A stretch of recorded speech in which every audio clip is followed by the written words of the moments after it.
Greetings everyone, James Gopala here. So I'm introducing today the concept of Swadistana, Sacral Chakra, the second chakra. Some people say Swadistana translates as sweetness, and it represents the qualities of enjoyment and pleasure and sensuality of the second chakra. But if we look at the word Swad and Stan, Swad means self, and Stan is location, so it's like the location of the self, but not the Atman, the supreme self. It's more the desiring self, the self of attachments and needs, like the small self, if you like. So the second chakra is all about exploring the world and sensually.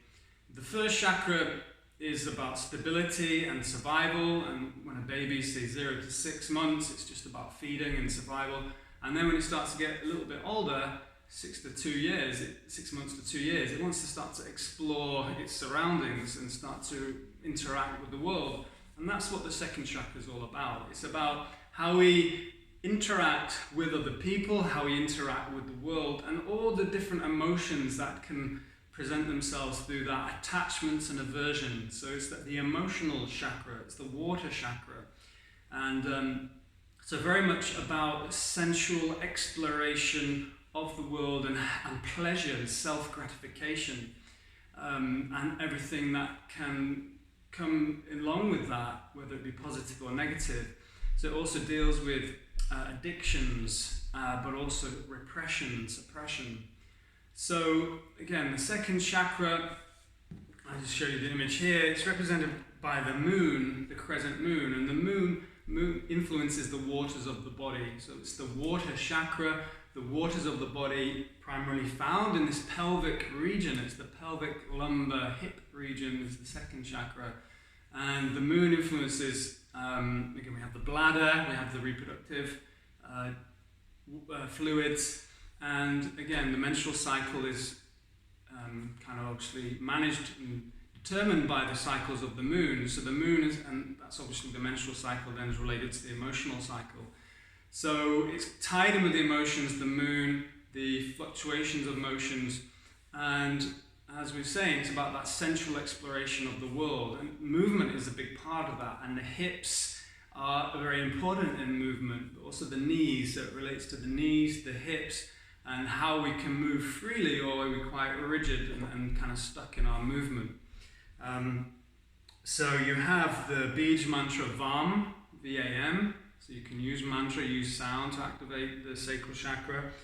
The animal is the crocodile, and the idea is the crocodile has its crocodile tears. It can be deceptive and manipulative, these false tears, and it's kind of referring to when Swadhisthana can be out of balance, quite manipulative, because again it's all to do with our interaction with other people and attachments and desires and pleasure and aversions and all these things. So it's quite a complex chakra, and it's certainly a chakra of some of these complex emotions and attachments and the way we relate to other people sensually, socially and sexually.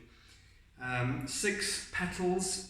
Okay, so the petals represent the major nerves that come off the junction.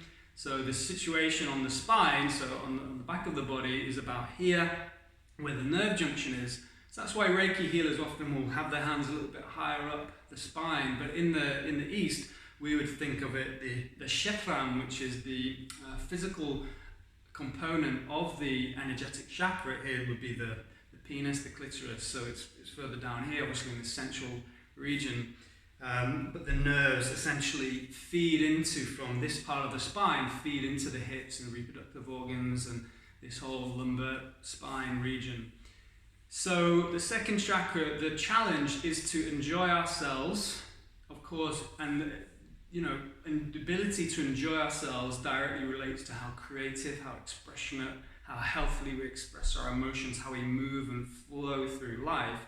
But to not go to the excess where we have addictions and we're very emotional, and we become very attached or like hysterical, overly sexual, hypersexuality, but addictions in all areas.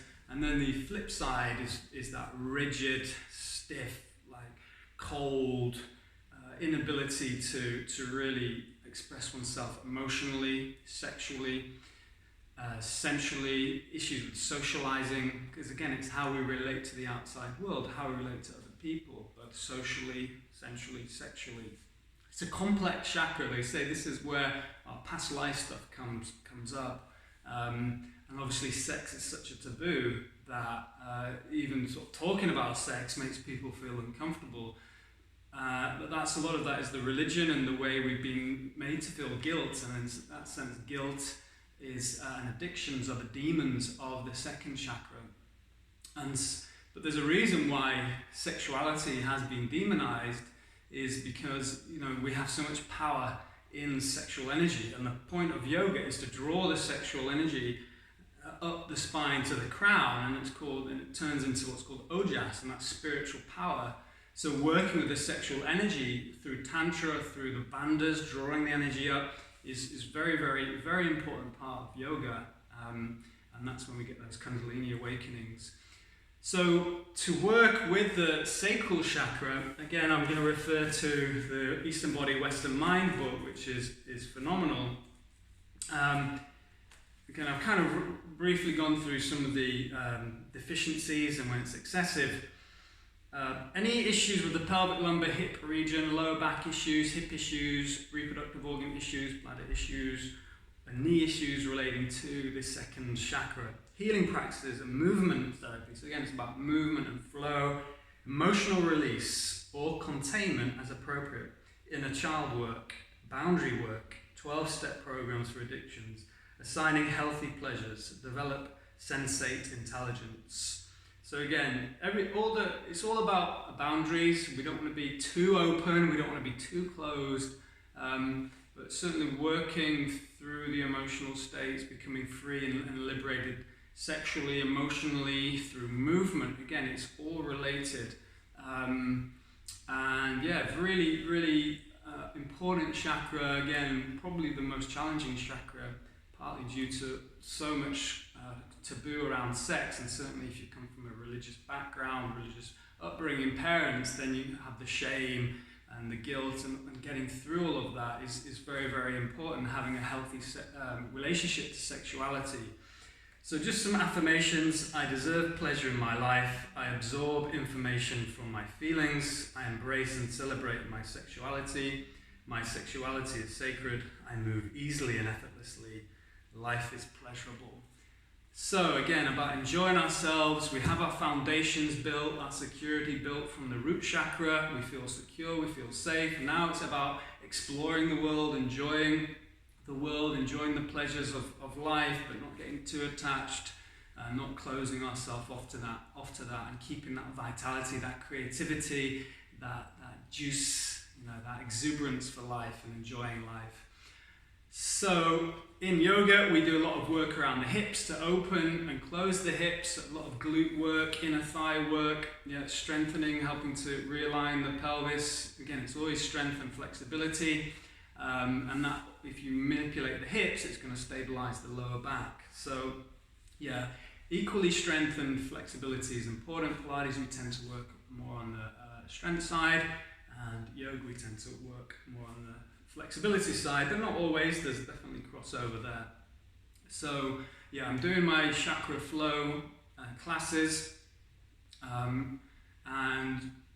yeah, we're going to be, again today, we're going to be looking at the second chakra, doing some hip work.